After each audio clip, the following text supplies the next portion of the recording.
নমস্কাৰ বন্ধু বান্ধৱীসকল, এইচআৰ চেনেললৈ আপোনালোকক স্বাগতম জনাইছোঁ। ছাত্ৰ ছাত্ৰীসকলৰ বাবে খুবেই এটা ভাল খবৰ বুলি ক'ব লাগিব, কিয়নো ৰাজ্যৰ যিবোৰ শিক্ষা অনুষ্ঠান আছে সেই শিক্ষা অনুষ্ঠানসমূহ খুলিব গৈ আছে। এই সন্দৰ্ভত ৰাজ্যৰ শিক্ষামন্ত্ৰী ৰণেশ পেগু আৰু মুখ্যমন্ত্ৰী হিমন্ত বিশ্ব শৰ্মাই কেইটামান গুৰুত্বপূৰ্ণ বাৰ্তা আগবঢ়ায়। মুখ্যমন্ত্ৰীয়ে জনায় যে ৰাজ্যৰ যিটো কোভিড পৰিস্থিতি, এই পৰিস্থিতিটো যদি বৰ্তমানৰ দৰে থাকে তেতিয়াহ'লে 1 ছেপ্টেম্বৰৰ দিনা যিবোৰ শিক্ষা অনুষ্ঠান আছে এই শিক্ষা অনুষ্ঠানসমূহ খুলি দিব। এই বিষয়ে আজি আমি আলোচনা কৰিম। সবলক দেৰি নকৰাকৈ ভিডিঅ'টো আৰম্ভ কৰোঁ। 1 ছেপ্টেম্বৰৰ পৰা খুলিব 10ম দ্বাদশ স্নাতক চূড়ান্ত বৰ্ষৰ শ্ৰেণী। ছাত্ৰ ছাত্ৰীৰ কাৰণে ভাল খবৰ বুলি ক'ব পাৰি, যিহেতু 1 ছেপ্টেম্বৰৰ দিনা খুলি দিব। ৰাজ্যৰ কোভিড পৰিস্থিতি পূৰ্বতকৈ উন্নত হোৱাৰ প্ৰতি লক্ষ্য ৰাখি অহা 1 ছেপ্টেম্বৰৰ পৰা শিক্ষা অনুষ্ঠান খোলাৰ প্ৰস্তুতি চলাইছে ৰাজ্য চৰকাৰে। সোমবাৰে এই কথা ঘোষণা কৰে মুখ্যমন্ত্ৰী ডক্টৰ হিমন্ত বিশ্ব শৰ্মাই। মুখ্যমন্ত্ৰীগৰাকীয়ে জানিবলৈ দিয়া মতে, পৰিস্থিতি বৰ্তমানৰ দৰে থাকিলে চৰকাৰে চূড়ান্ত বৰ্ষৰ শ্ৰেণীৰ পাঠদান আৰম্ভ কৰাৰ চিন্তা চৰ্চা চলাই আছে। ওদালগুৰিত এই কাৰ্যসূচীত অংশ লৈ সংবাদ মাধ্যমক জানিবলৈ দি কয় যে জীৱনৰ নিৰাপত্তাৰ প্ৰতি লক্ষ্য ৰাখি বিদ্যালয়ৰ পাঠদান বন্ধ কৰা হৈছে। কোভিড পৰিস্থিতিৰ ওপৰত নজৰ ৰখা হৈছে।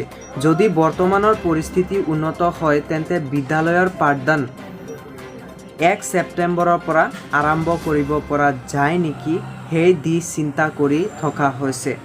মানে কোভিড পৰিস্থিতিটো ভাল হ'লে 1 ছেপ্টেম্বৰৰ দিনা শিক্ষা অনুষ্ঠানসমূহ খুলি দিয়া হ'ব। মুখ্যত আমি চূড়ান্ত বৰ্ষৰ শ্ৰেণীসমূহ যেনে 10ম, দ্বাদশ, স্নাতক আৰু স্নাতকোত্তৰ পাঠ্যক্ৰমৰ পাঠদান আৰম্ভ কৰিব বিচাৰোঁ। ৰাজ্য চৰকাৰে আৰম্ভ কৰিব বিচাৰে। এই 4টা পাঠ্যক্ৰমৰ পাঠদান আৰম্ভ কৰাৰ বাবে প্ৰস্তুতি চলাই থকা হৈছে আৰু পৰিস্থিতিৰ ওপৰত আমি দৃষ্টি ৰাখিম। যদি অহা সময়ছোৱাত তৃতীয় ঢৌৰ পৰিৱেশ সৃষ্টি হয় অথবা কোভিড সংক্ৰমণ বাঢ়ি থাকে তেন্তে শ্ৰেণীকোঠা আৰম্ভ কৰাৰ ৰিস্ক ল'ব নোৱাৰিম। ৰাজ্যৰ মুখ্যমন্ত্ৰীয়ে এনেদৰে ছাত্ৰ ছাত্ৰীসকলক জনায়। কিন্তু আজিৰ দৰে পৰিৱেশ থাকিলে তেন্তে 10ম, দ্বাদশ, স্নাতক চূড়ান্ত বৰ্ষ আৰু স্নাতকোত্তৰ চূড়ান্ত বৰ্ষৰ শ্ৰেণীসমূহ আৰম্ভ কৰাৰ কথা ভাবি আছোঁ। এই বিষয়ে ৰাজ্যৰ শিক্ষামন্ত্ৰী ৰণেশ পেগু আৰু মুখ্যমন্ত্ৰী ডক্টৰ হিমন্ত বিশ্ব শৰ্মাই জনায়।